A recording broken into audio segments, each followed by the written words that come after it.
Okay, are we good to go? Okay, right. Welcome, comrades, to this week's online Communist Forum, hosted by the Communist Party of Great Britain. We have Jack Conrad from the Provisional Central Committee. Jack this week is going to cover Trump's second state visit, unprecedented, the issue around Palestine recognition, small boats, the incursion into Estonian airspace by Russian, I believe, MiG fighters, and then finally touching on developments in your party. Just very briefly before I hand over to Jack, once the presentation is over, the meeting will then be open to comments, questions, and interventions from the floor. If you wish to speak, you will find the reactions button in your application, your app. If you click on that, there should be a raise hand option. There's also a chat if you wish to ask questions or post anything in there. Without further ado, I will hand you over to Jack Conrad. Yeah, thanks, Andy. Well, this is a report from the Provisional Central Committee, because over previous weeks we've been either in aggregates or some other meeting. So yeah, I'm going to begin with Trump and his second state visit. I don't think I've got anything original to say. But from his point of view, what you had is, first of all, a huge ego flattered. It really was OTT, as it was meant to be. And I think the general commentary is right, that thank God, from their point of view, they got away with it. You know, there wasn't any faux pas, there wasn't any cock-ups. And from Trump's point of view, it's not only about him as an individual, it's also about the folks back home. And okay, I'm reliant on mainstream American media here. Occasionally I come across a mainstream American, in the pub, or meet them on the bus, in the street, in a museum or a theater or something like that. And I think it's important for someone like myself to get it in their head that from an American point of view, Britain is quaint. All your royals and your castles and your old houses. America's a very new country.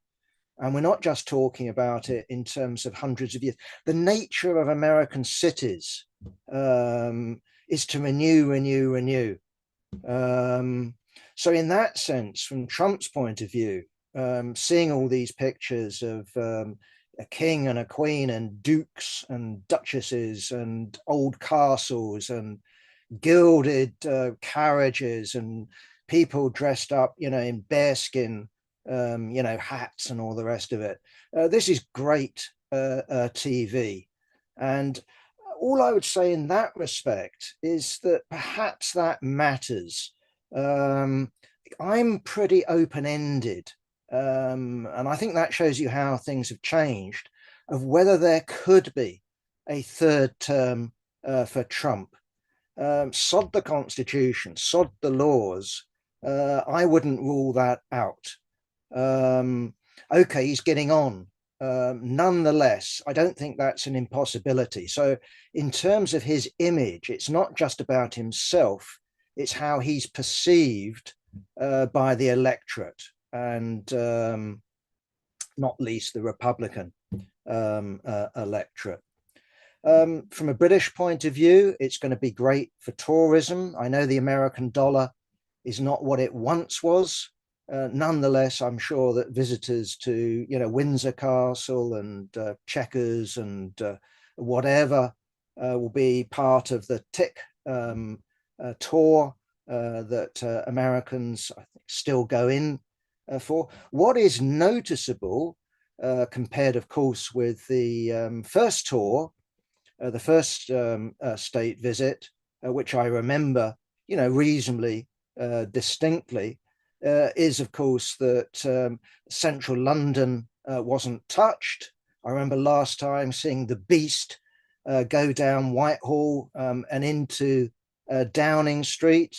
And because I was part of a crowd of tens and tens of thousands of people that Trump had to go past. This time round, bar the cock up with the projected image of him and Epstein onto Windsor Castle, basically he was shielded from the public. Okay. When it comes to the speeches and all the rest of course, this is all pre-written. This is written by speechwriters. This is overseen by politicians. When it comes to Trump's own speech, I wouldn't entirely discount his talk of the English-speaking world. I don't know whether that phrase comes, whether it was coined by Churchill. I doubt it. Certainly, if you take Churchill, that was something that he pushed. He was himself half American, half British. But also, if you read the literature of the first half of the 20th century, there was precisely talk, of the cousins of these two great nations. And what we've had, at least in my lifetime, is talk of a special relationship. I don't discount that.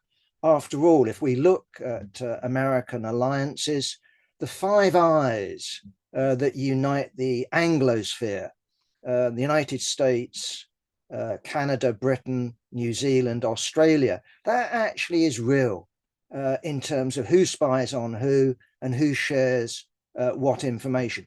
Nonetheless, let's not get carried away with it. What we're talking about definitively since 1956 is a special relationship of special subordination. And the fact of the matter is that the city, Britain's place in the world, very much relies on its subordination and its reliance and its reliability to the United States. That is not 100%. But that does matter. That matters in world politics. It matters in British politics. And it really tells you why it's correct to make demands. Don't send arms to Israel, break off diplomatic relations. All of that's correct. But we need to realize if you do that, what you're doing is dissing the United States, and the United States will respond to that. So there are definite limits to what the UK can get away with. If you look back at history, it's not for nothing, for example, that Charles de Gaulle kept saying non to British membership. He feared, and he was quite right to fear, that Britain would be the United States' Trojan horse in the EU project. Now, of course, what we got as part of the prearranged package, this is very much for Starmer's benefit, I would guess, is the news that Britain would be in receipt of 150 billion in terms of American investments. And if you look at the banqueting hall in Windsor Castle, along with Murdoch being there, and the great and the good when it came to politics, there were also the kings of US tech and high finance. And what we had is announcements of Nvidia, Microsoft, Google, OpenAI, but crucially, Blackstone making these apparently huge investments in making the UK an AI superpower. Now, to put it, into context, and I think it is important to put it into context, is first of all, a lot of this isn't new. A lot of this is pre-existing. This is being packaged up. This is being presented to the media for Keir Starmer's benefit. And out of it, I've read two different figures, but you can get the idea from it.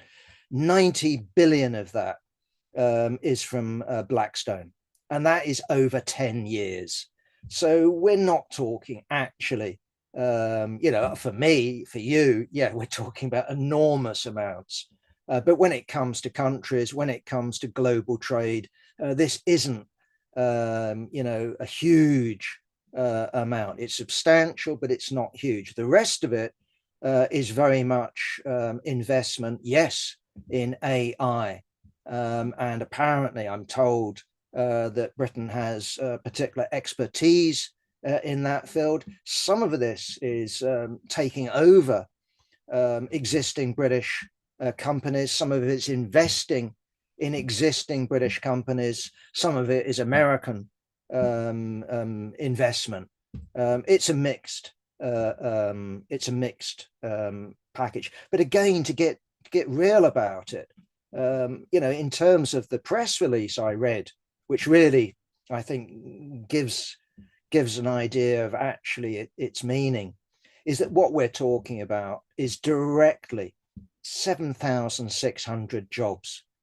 So that really does put it into context. And again, I'm not a mouthpiece for Nick Clegg, but him of ex-Deputy Prime Minister. He talked about what this deal underlined is the vassal status of the United States in relationship to the United States. And I think that's true. A privileged vassal, yes, nonetheless, that's what we're dealing with. The United States took over global hegemony from Britain. Britain was decolonized in general peacefully. And yes, certainly after 1956, there was no thought of Britain becoming the third great power alongside the Soviet Union, the United. That had been the dream of both Labour governments, but also 1951 Churchill, and then the Eden government that, of course, was scuppered by America, basically saying no when it came to the Suez Canal. Okay, so yes, they got away with Mandelson, the sacking of Mandelson, over Epstein. Just a comment on that, just a very quick one.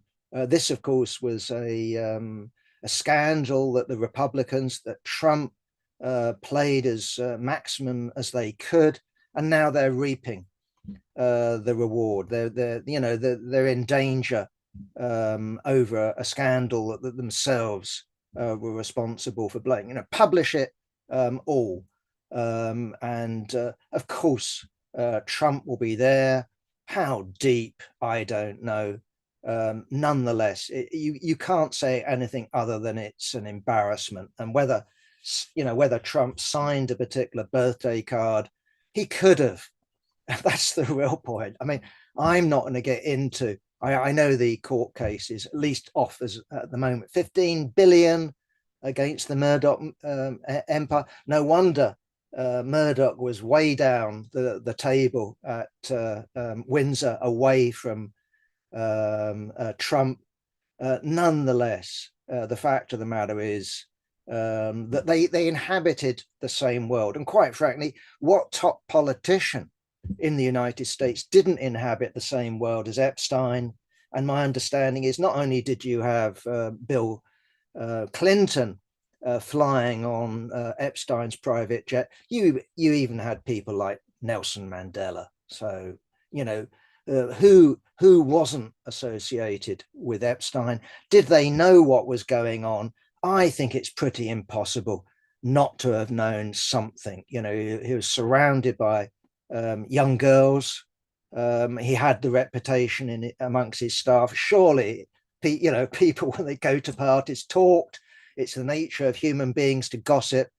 Come on, let alone with Mandelson after Epstein had first been convicted. Okay. All you can say then is, from a Starmer point of view, they got away with it. Obviously, Angela Rayner wasn't relevant to it. Epstein might have been. The royals could have ballsed it up. That's all true. And what they can boast about is these investments and having lower tariffs than their European partners stroke rivals.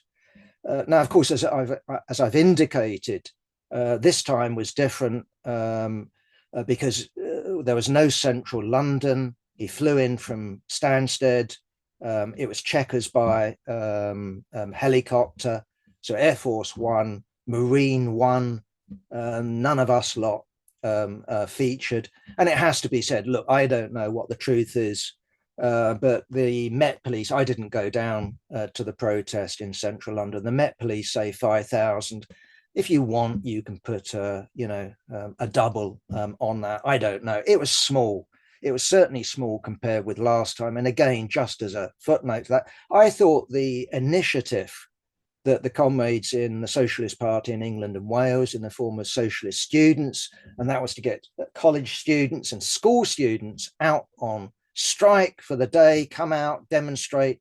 It doesn't seem to have succeeded, but it was worthwhile. It was a worthwhile effort because sometimes, in school in particular, the rebellion spreads and half the kids just want a day off. It's testing out their adulthood. They're joining the adult world, and it's a fun day. It's a festival of the oppressed when school kids go on strike. And here would have been an occasion of where they can, come out of the prison house that too often school is, unfortunately, nowadays. But it didn't work as far as I know. Not anything that I've read, and that includes going to the Socialist Party site. Okay, moving on, I've indicated already about Palestine and Britain's limited room for maneuver. It looks like Britain will recognize Palestine. I think it's meant to be on Monday. This is in New York. This is the UN, meeting, not in the presence of the Palestine Authority.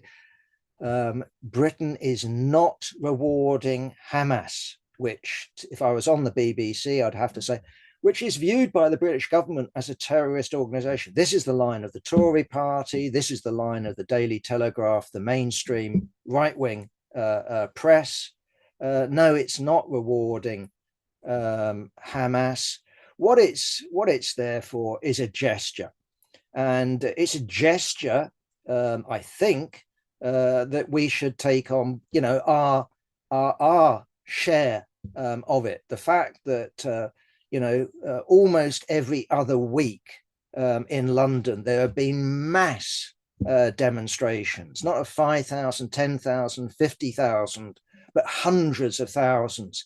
The fact that we've had MPs elected around the issue of Palestine, the fact that every Labour MP will be lobbied by their constituents, the fact that not only have you had national actions around Palestine, but at Labour Party conference, TUC, fringe meetings, Palestine has become a mass issue for the British population. I don't think that is an exaggeration. And I think that what's happened since the beginning is that Israel has lost the argument. And that's what's going on. Now, of course, what the British government is committed to is hopeless. It's committed not only to recognizing the Palestinian Authority, which is a quisling government, fully collaborating with the Israeli occupation force on the West Bank, or at least parts of the West Bank, that it's allowed to have its police force who keep down the Palestinians. No, what this is a token gesture, but it matters. It matters. It matters politically. It matters morally. And as I say, we shouldn't just dismiss it as, oh, well, that's an irrelevance. It is an irrelevance, but it shows pressure. And so that does matter. Okay, we also have other governments lined up to do the same sort of thing. My list at the moment, in terms of the announcement in New York, will be Canada, Belgium, Portugal, Luxembourg, New Zealand. I'm sure there will be others. I know the Americans won't approve, and I know the Israelis won't approve. The Israelis will call it an example of anti-Semitism. Of course, it's not an example of anti-Semitism. And clearly, anybody who's been on any of these demonstrations, I think myself, who's been on every one of those demonstrations, I think bar one, when we had Communist University, if I recall correctly, I've come across a few genuine anti-Semites. I mean, I readily would say it. But given that you're dealing with what, 200,000, 300,000, 400,000, 500,000, quite frankly, I could walk out on the street. And if I interviewed enough people, if I, engaged with enough people, I'm sure I could find a higher percentage of anti-Semites in the general population. No, what is noticeable actually about those demonstrations is the number of Jewish people who are demonstrating as Jews that normally wouldn't demonstrate as Jews. So I'm thinking of my friend Mark and the sons and daughters of Holocaust survivors and other such banners that come out time and time again. Ultra-Orthodox Jews. Jews want to be identified as this has got nothing to do with us. What is going on in Gaza is an outrage.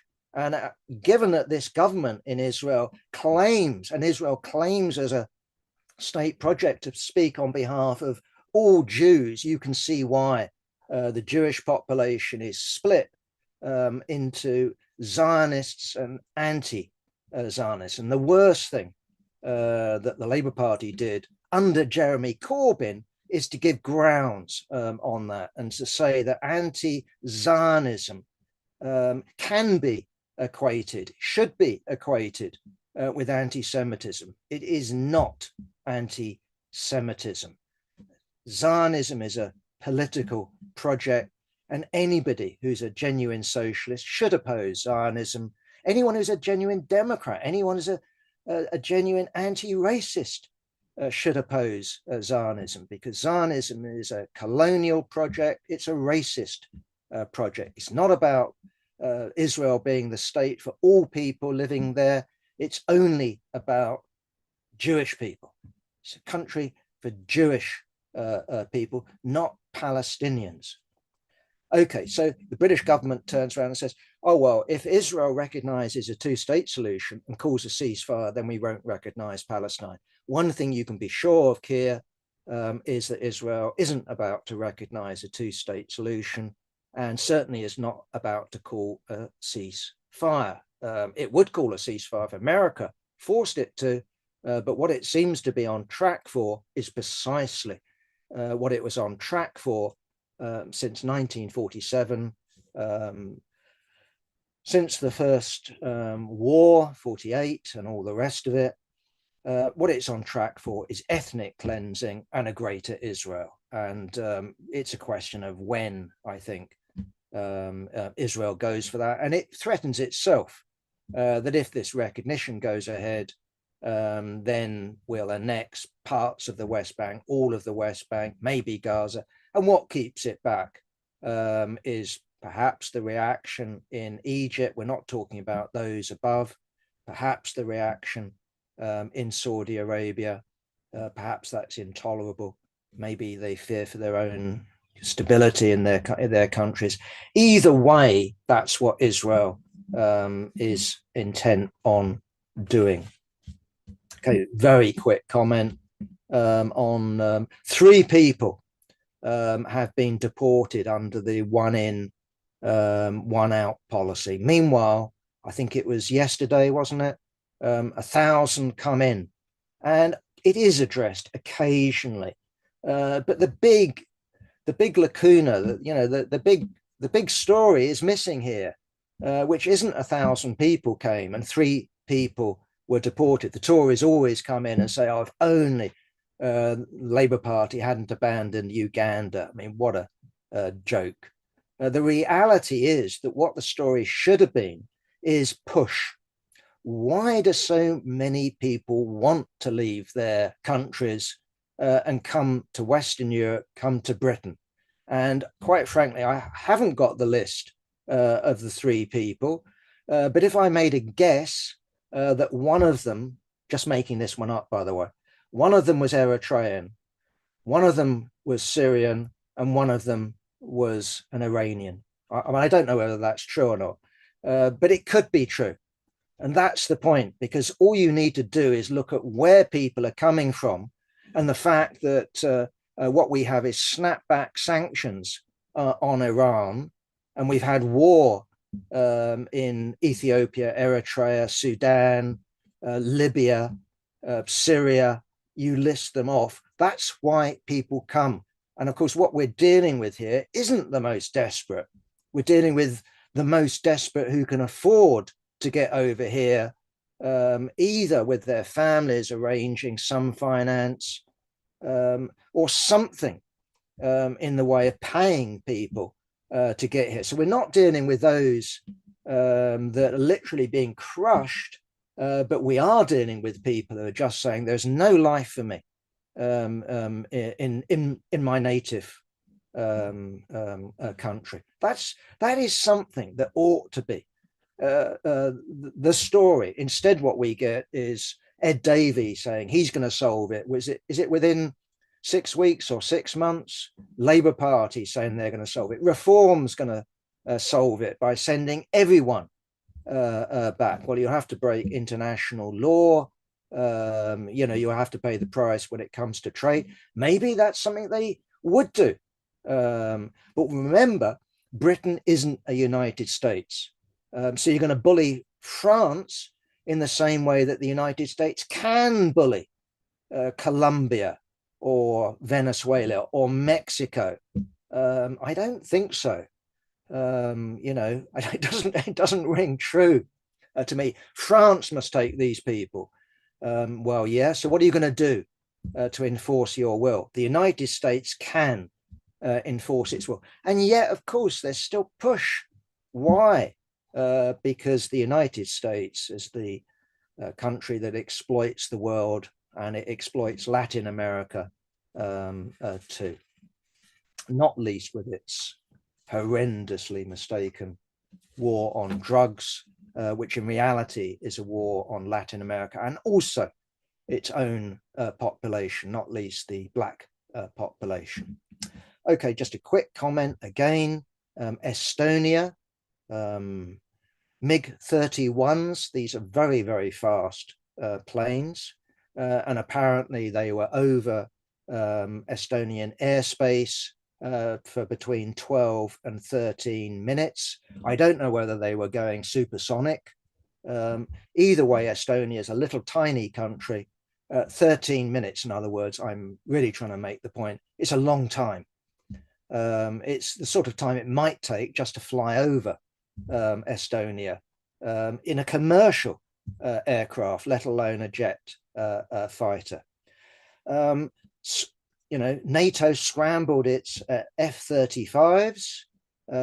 Nothing was shot down. That was clearly the instruction. They weren't sent up to shoot down. No missiles were launched against these aircraft. So we have to sort of ask why. Why is Putin doing this? And myself, I'd actually be interested in explanations from comrades on the talk. My own take on it is that this is going to be partially military, to see what capabilities NATO has got. Did it involve American aircraft, for example? I don't think so. So although they were F-35s, my guess is that these were Polish, maybe German F-35s. I don't think it was British F-35s. Either way, I don't know. But also it's going to be political. And that is, is France, is Britain going to rally in defense of Estonia? Can Russia divide NATO? We already see the tensions between European NATO and America. Basically, what America seems to be saying is that this is, Ukraine is a European war. You should pay for it.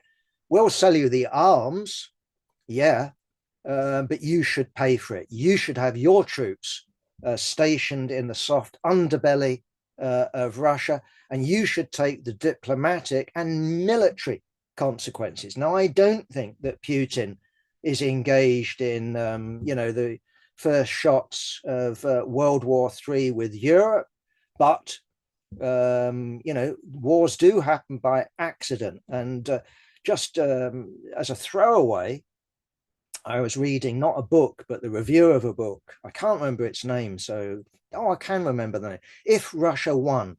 This is a German book that's just been translated and published in English.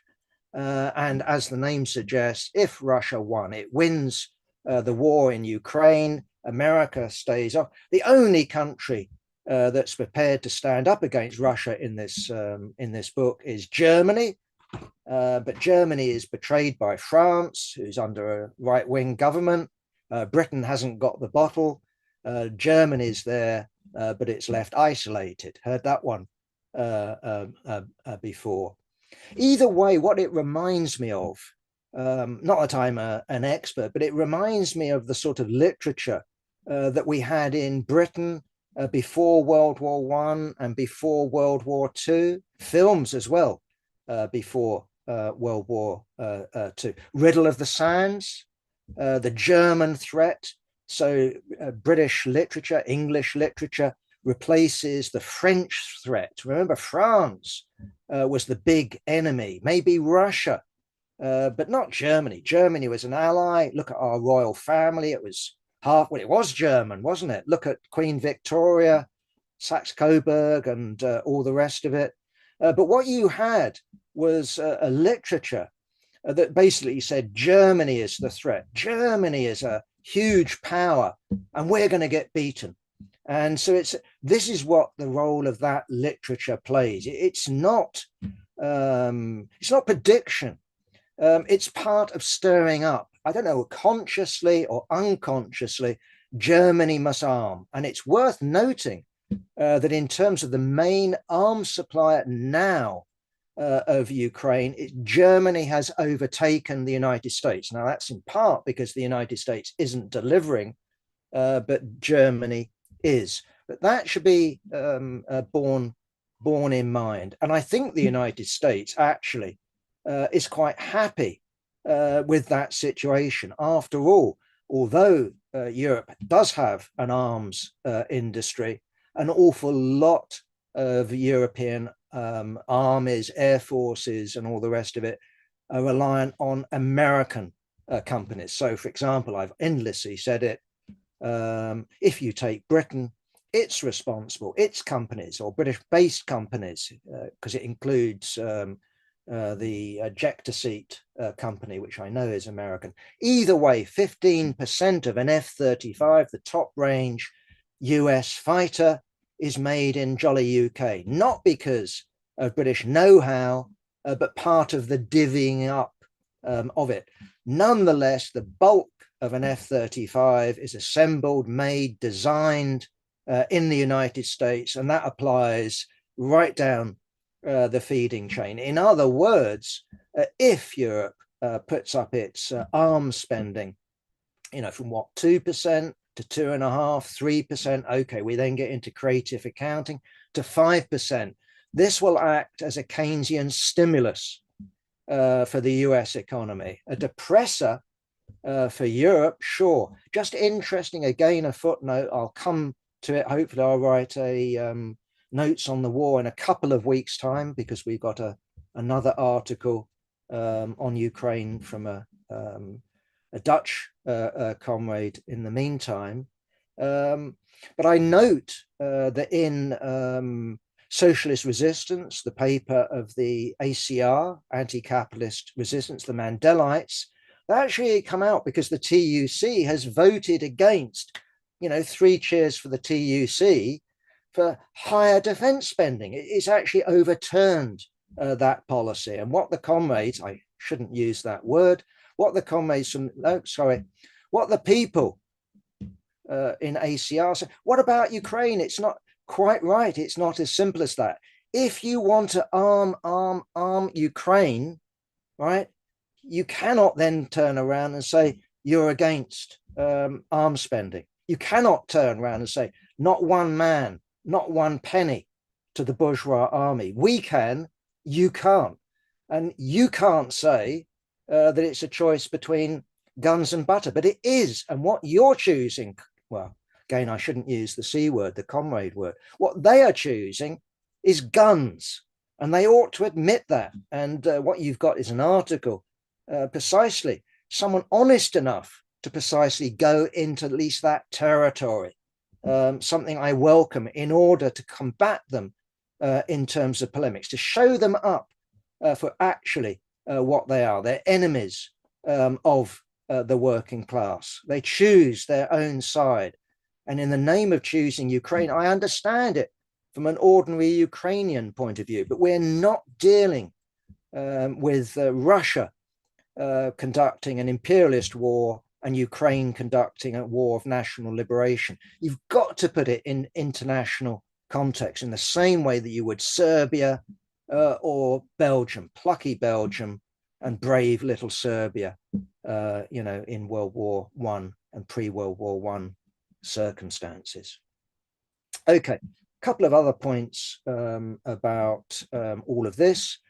NATO is catching up, but it's way behind what's going on the battlefield in Ukraine. And what we have is this peculiar thing on the battlefield of a sort of mixture of high tech and old tech. So, for example, of course, what took us, I think, all by surprise, we all knew there were drones, but the way they've been used, I think, has been a revelation. And it's something they've discovered in the course of the war. So they're using mass drones, they're using swarms of cheap drones. The old drones of Afghanistan, they were pretty expensive pieces of tech, but these Iranian developed drones and similar such drones are throwaways. They're launched off mass.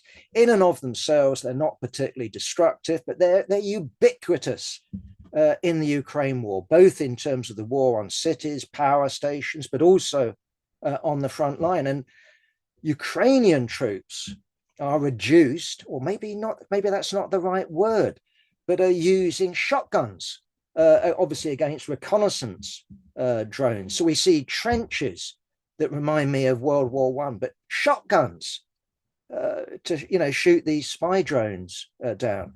Now, if you look at the economics here, you can see why, and you can see the problem from a NATO point of view, because sending a MiG-31, they're expensive, they're old now, but they're expensive fighter bombers. I don't know how much they would cost in rubles or dollars or whatever.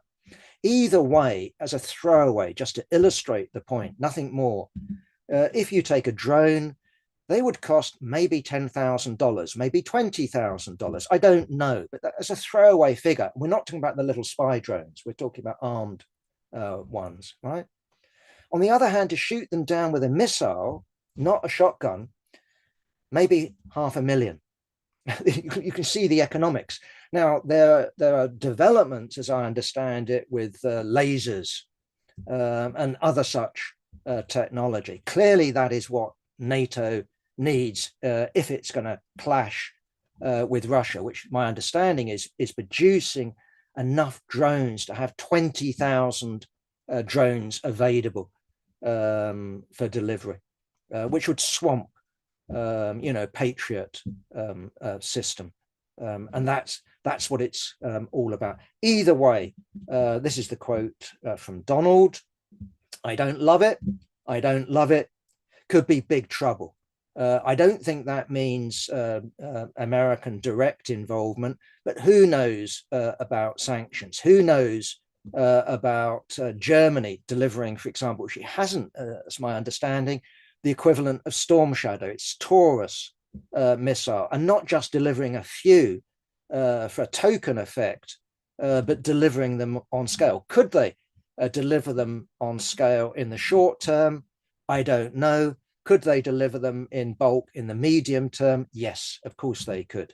And these missiles, of course, rely on American technology, not least American satellite technology, to give them what they have, which is pinpoint accuracy, to hit that command post, to hit Putin's office in the Kremlin. You could do that with a Storm Shadow. You could do that with a Taurus. You couldn't do it, my understanding is, with these Iranian drones, for example. But the danger is there.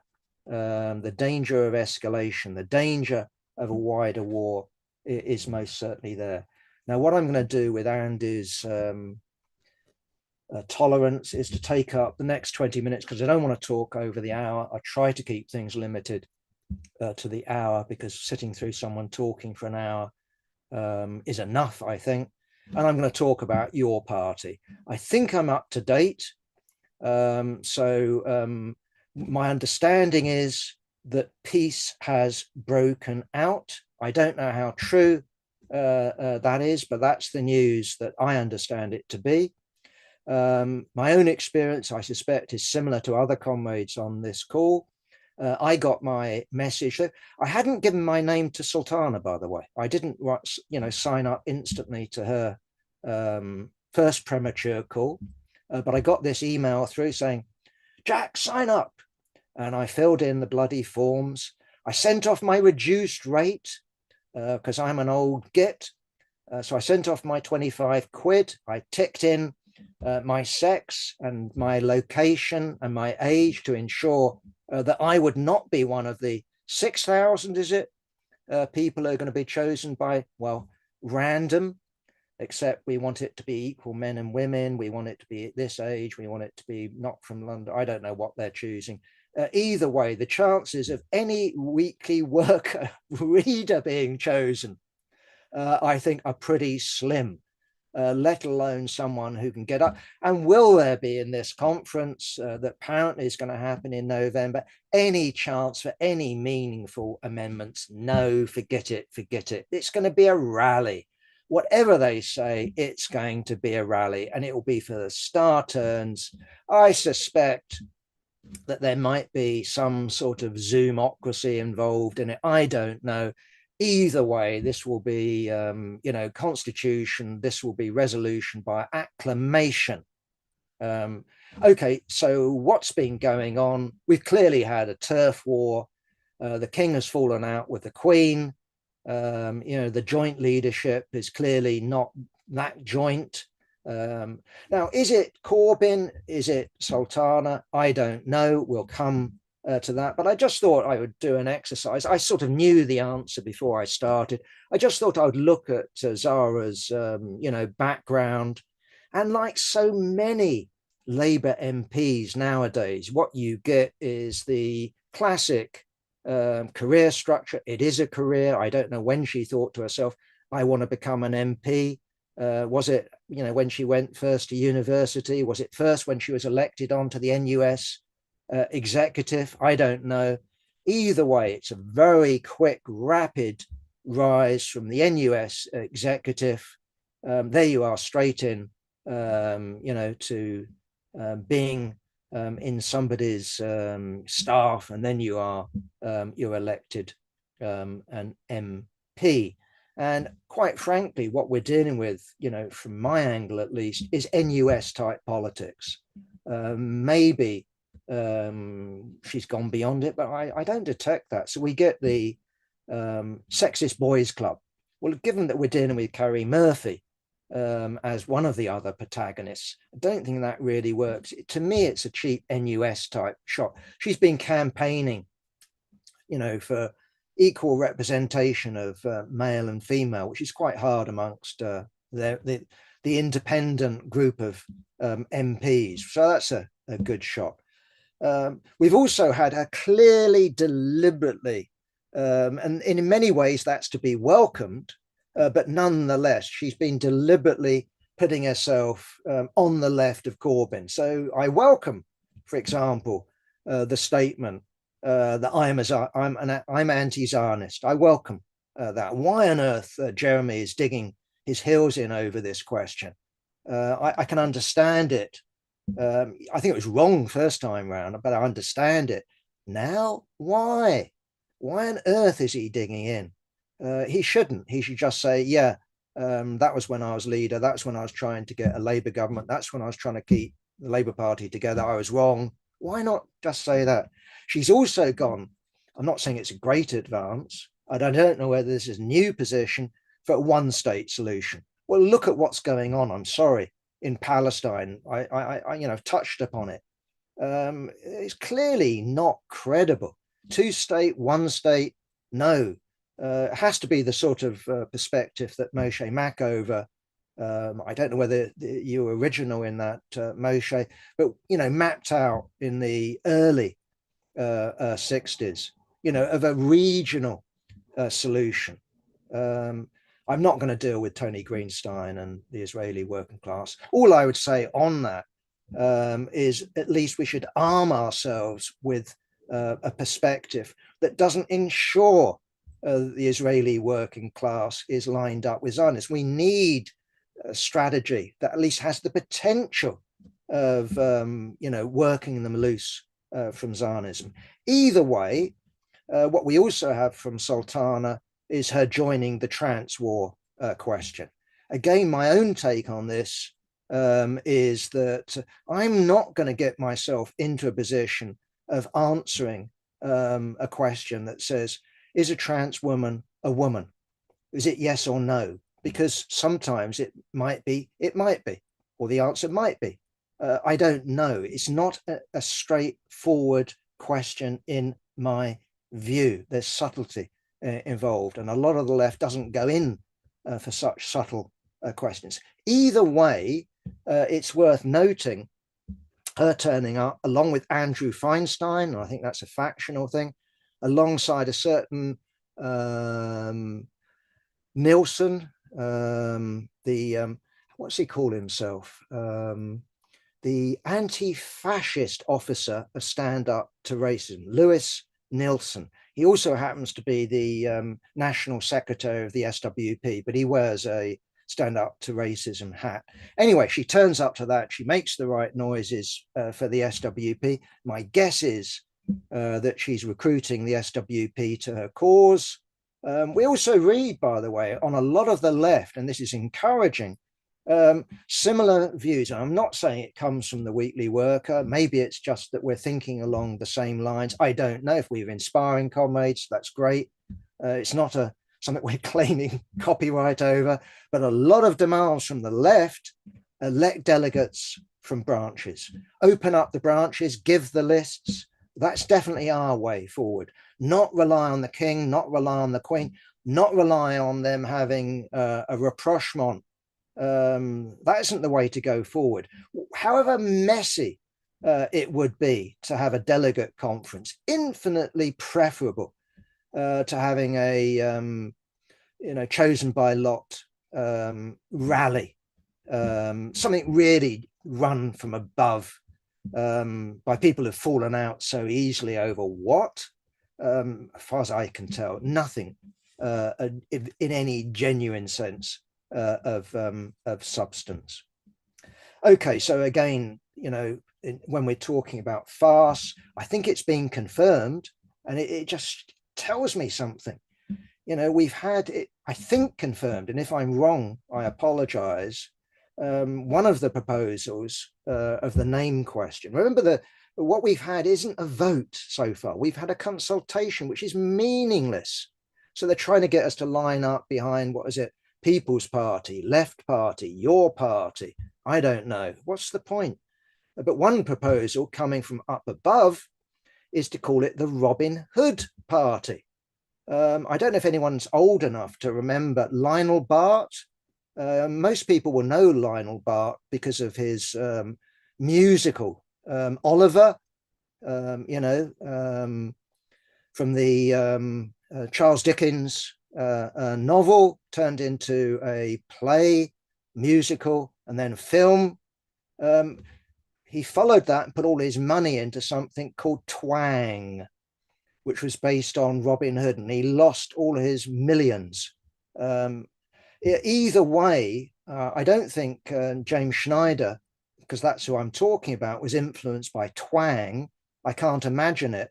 But he's looking for a new name, and he goes for the Robin Hood party. And apparently one of his ideas, maybe this is again an apocryphal story, was to line up a load of actors or something like that, all dressed in Lincoln green. Maybe you've got Maid Marian there, but you've got Little John, you've got Friar Tuck.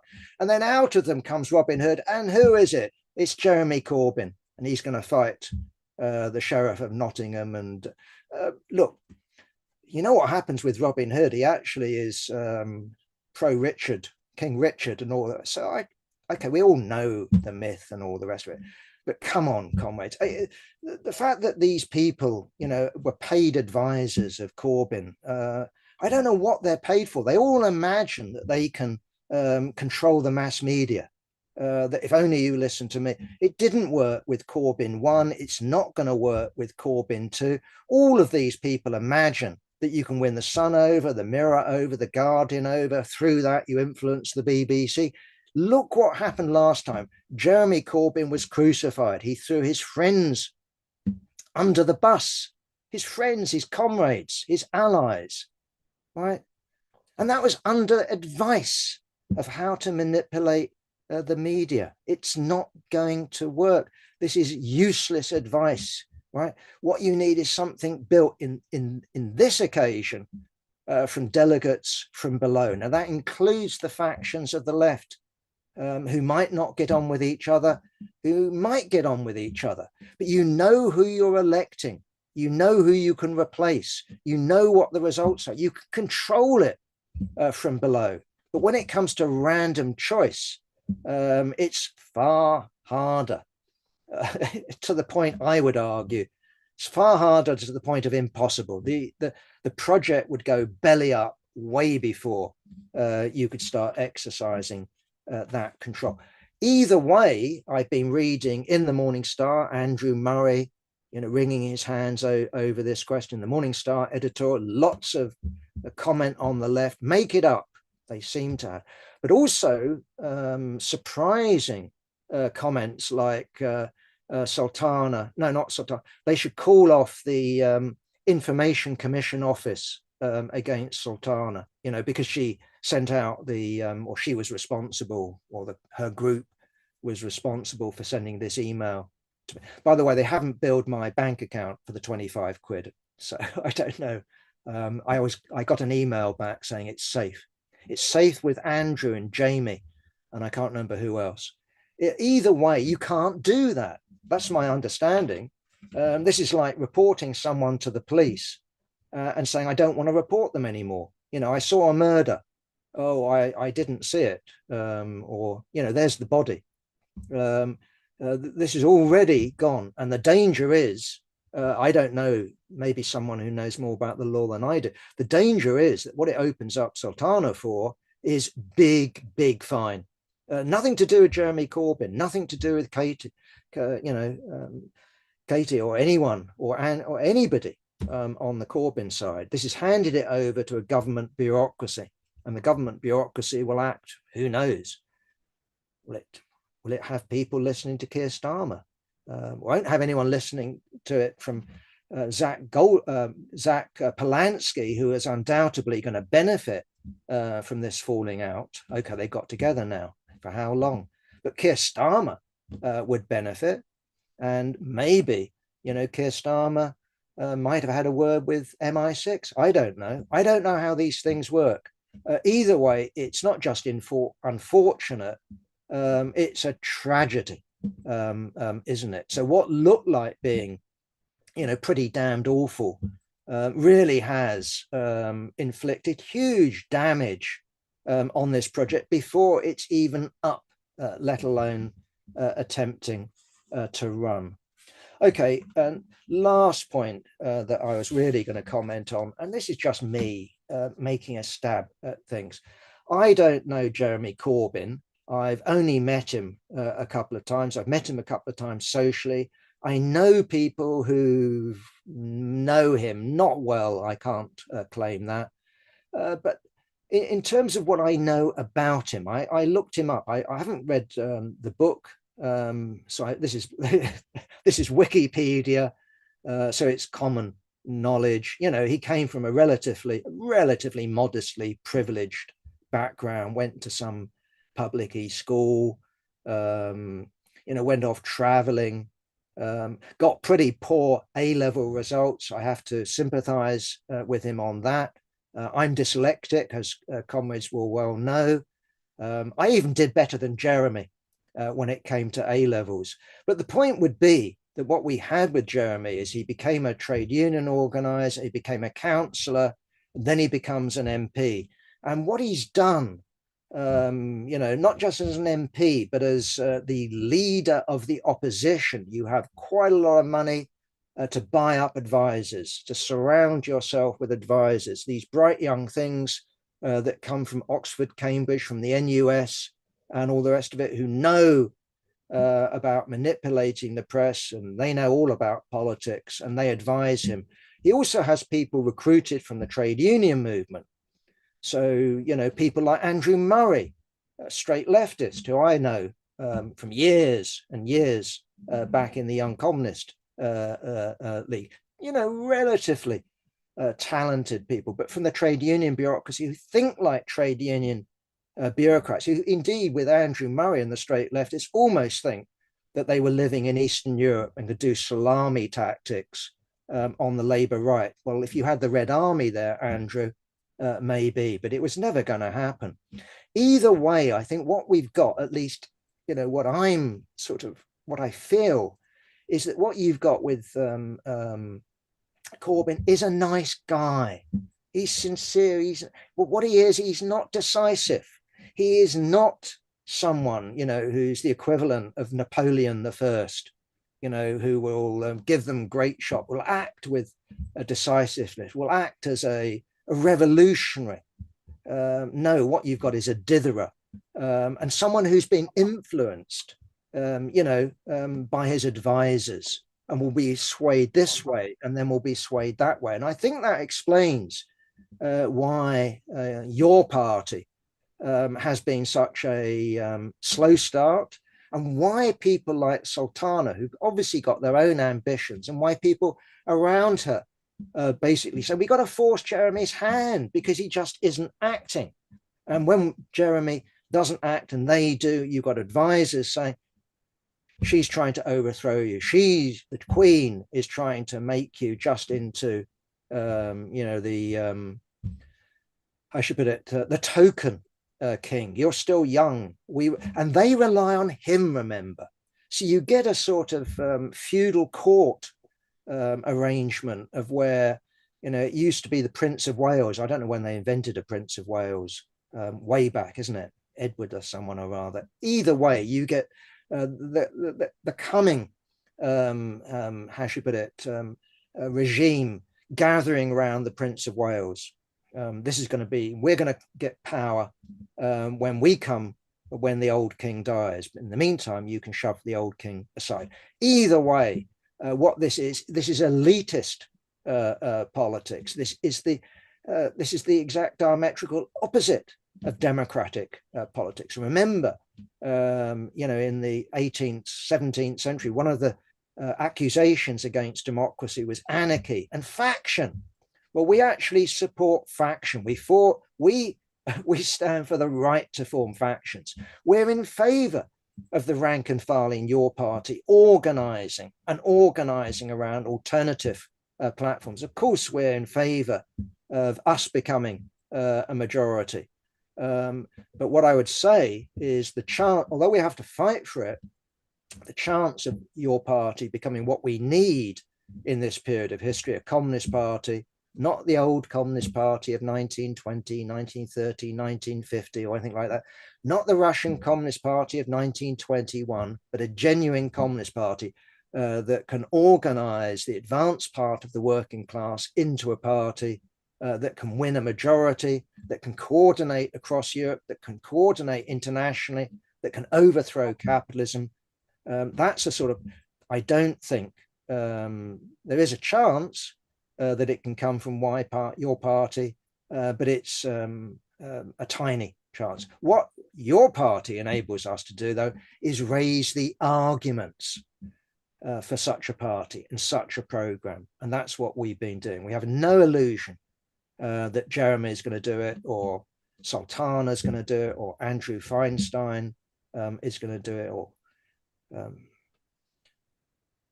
some, James Schneider with one of his get riches schemes. No, we need a Communist Party. And I'm going to finish with that, Andy. Dead on time. What about that?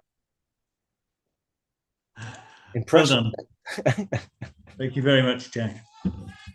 Right. So, just a reminder, if people wish to make a verbal contribution or ask a question, if you can use the raise hand icon, which you'll find under reactions.